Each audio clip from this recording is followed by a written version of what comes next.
Several years ago, after a rough breakup and feeling the need to escape my routine, I decided to go on an impulsive trip to Hawaii.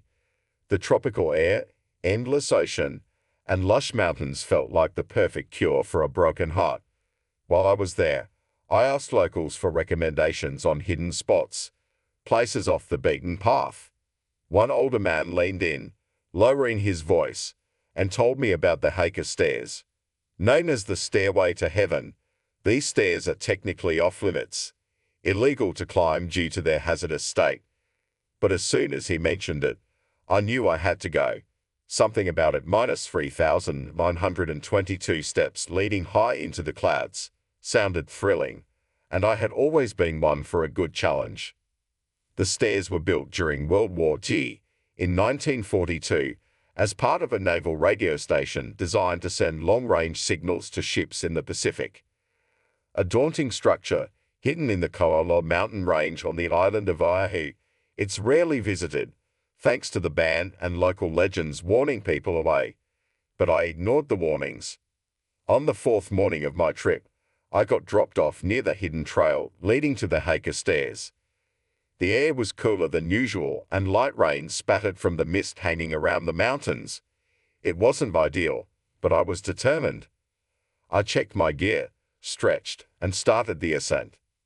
The first few hundred steps were exciting, invigorating even. The incline was steep, but the view grew more breathtaking as I climbed higher. Fog wrapped around the stairs, making it feel like I was walking on the edge of the world. Other hikers started their descent after reaching the top, but I pressed on alone. By noon, I finally reached the summit. It was worth every grueling step. There was nothing but vast, rolling clouds below me and the endless ocean stretching to the horizon. As the afternoon wore on, I knew it was time to head back.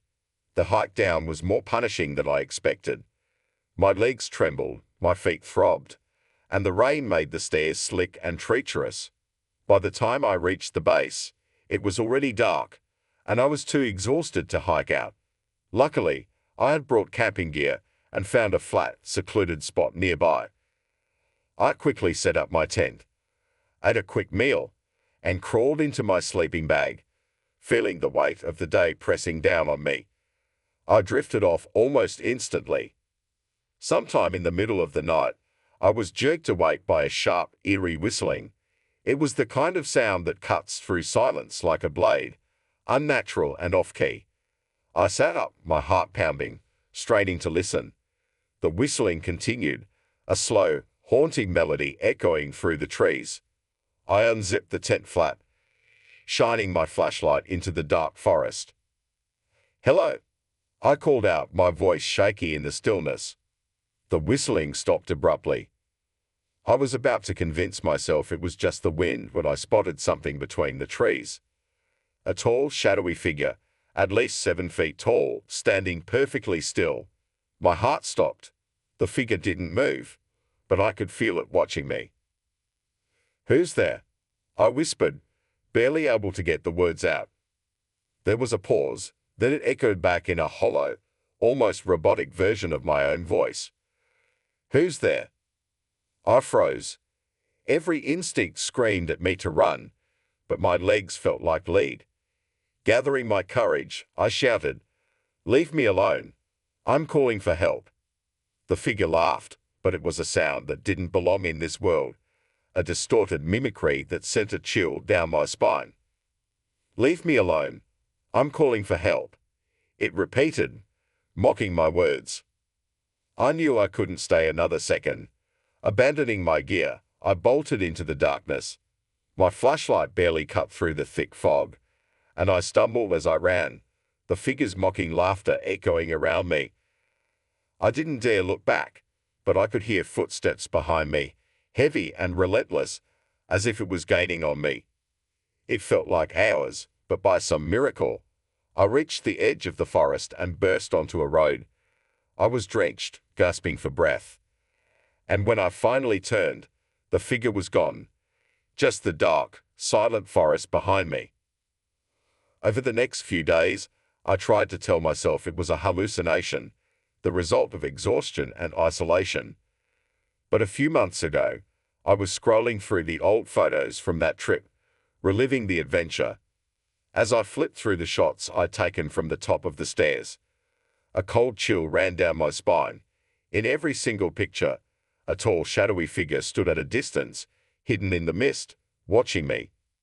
Whether you believe me or not, I have no doubt that there's a darker, hidden reason why the Haiku Stairs are forbidden.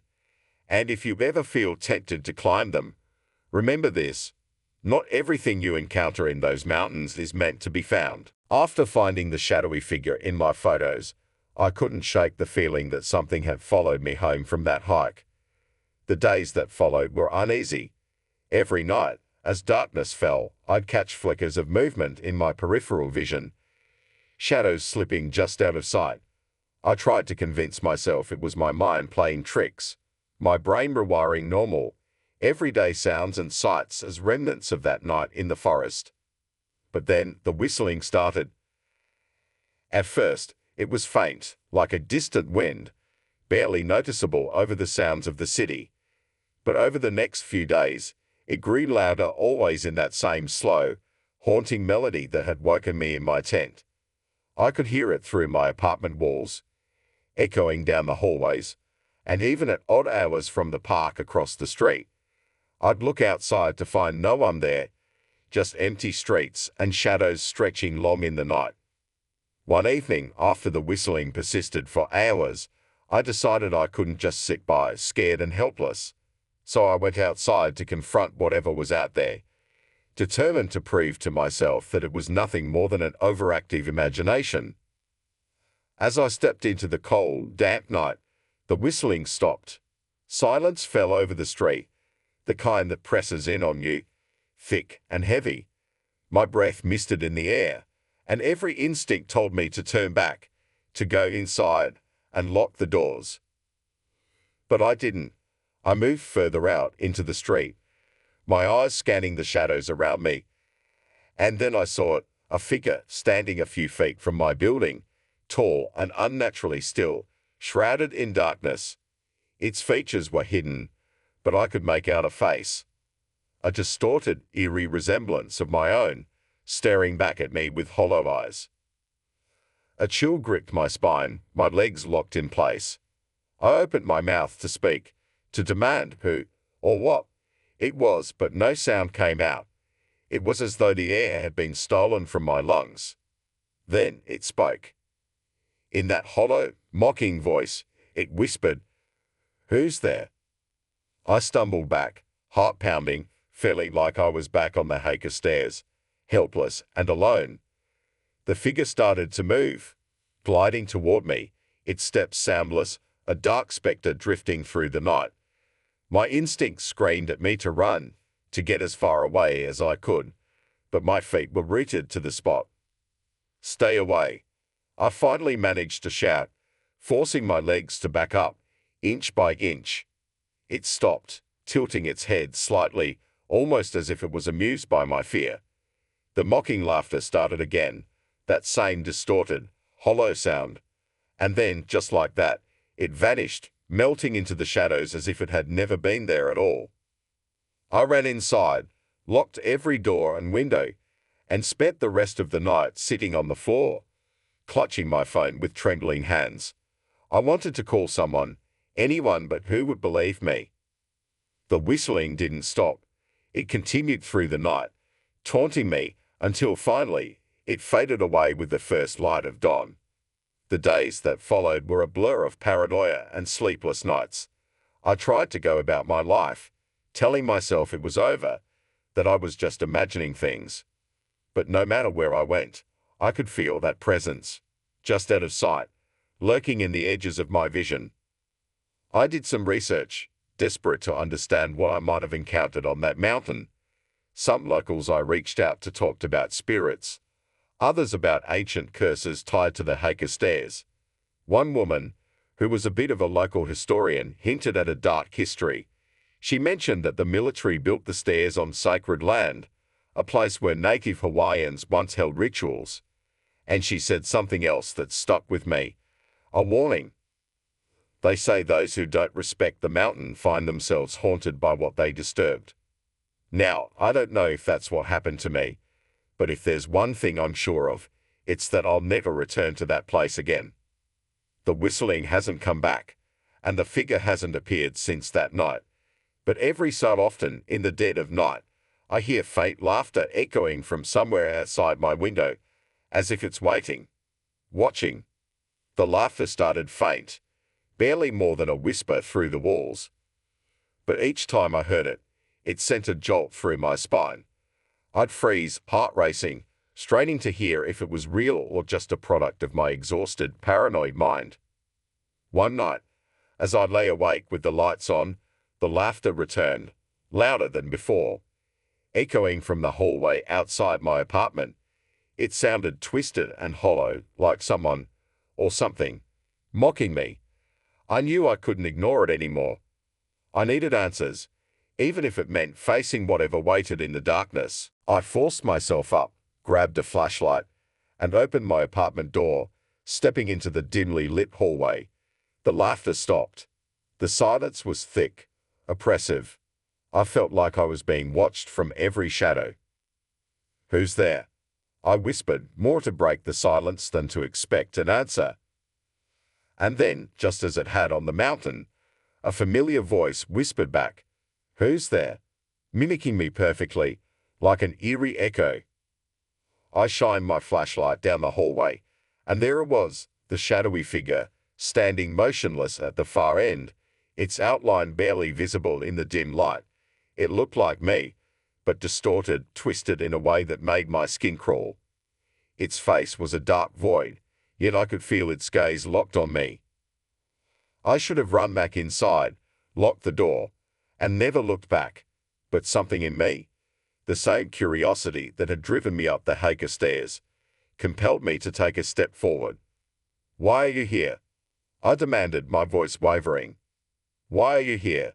it repeated, mocking me with that same hollow tone, stepping closer. The air grew colder, the kind of cold that seeps into your bones. My breath came in short, shaky bursts, but I stood my ground, gripping the flashlight tightly as the figure came closer, its movements unnervingly slow and deliberate. "You don't belong here," I whispered, my voice barely audible. It stopped, inches away from me, and for the first time, it spoke in a voice that wasn't mine. Its tone was deep, ancient, filled with a cold fury. "You disturbed the sacred ground," it hissed, each word like a whisper from beyond the grave. "You disrespected what lies beneath."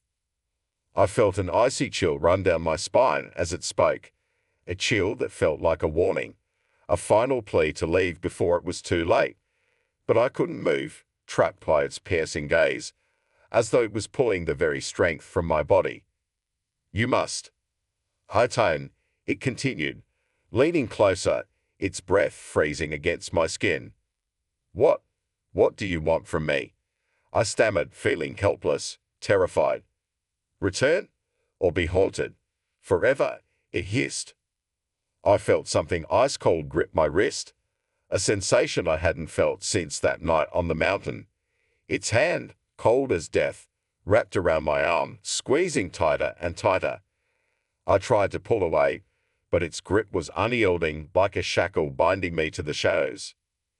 Images flooded my mind, visions of the Haiku Stairs, but darker, twisted, haunted by countless figures just like the one before me. I saw myself climbing the stairs again, surrounded by shadows, echoes of the past reaching out to me, pulling me deeper into the darkness. I realized then that it wanted me to go back, to return to where it all began, as if only there could I atone for whatever I had disturbed. In a final act of desperation, I managed to pull my arm free and stumbled back into my apartment, slamming the door shut. My heart was pounding, and I could feel the icy burn on my wrist where it had gripped me, a bruise already forming, dark and ominous. After that night, I knew what I had to do. As much as I dreaded it, I couldn't keep running from whatever haunted me. The laughter, the shadows, the warnings, they wouldn't stop until I returned to the source. I booked a flight to Hawaii, knowing that I needed to face whatever awaited me on the Haiku Stairs. A week later, I found myself once again at the base of those infamous steps, the air thick with a sense of foreboding. It was eerily quiet, the world around me shrouded in a stillness that felt almost unnatural. Taking a deep breath, I began my climb, each step feeling heavier than the last, as if the mountain itself was resisting my presence. As I climbed, shadows flickered in the corners of my vision, and faint whispers filled the air, growing louder with every step. By the time I reached the top, the whispers had become a cacophony, voices overlapping, echoing through the mist that clung to the peak like a veil. There at the summit, the shadowy figure waited, its form shifting, growing darker, more defined. It stood at the edge of the cliff, its gaze fixed on me, waiting for something. I knew, deep down, that this was the moment of reckoning. I stepped forward, and as I did, the voices silenced, the air growing thick with anticipation. "I'm here," I said, my voice steady, though fear clawed at me. "What do you want?" The figure raised its hand, pointing to the edge of the cliff. I knew what it wanted. I was meant to leave something behind, to give back to the mountain what I had taken. I reached into my bag, pulling out the very first photo I had taken on the Haiku Stairs, the one with the shadow lurking in the background. It felt right, as if returning it would mend the balance I had disrupted. I placed the photo on the ground, watching as the wind swept it away, carrying it off the cliff and into the unknown. The figure faded, merging with the shadows, until it was nothing more than a memory, a haunting echo in the mist. I took a deep breath, feeling a weight lift from my chest, a strange calm settling over me. As I made my way back down the stairs, I knew I was leaving something behind, a piece of my own shadow, a part of myself that would forever be tied to the mountain. But I also felt something else, a sense of peace, as if I had finally been forgiven. I never heard the whistling again after that day, nor did I see the shadowy figure in my photos. But sometimes, in the quiet moments just before dawn, I hear faint laughter echoing in the distance, a reminder of the price of disturbing what lies hidden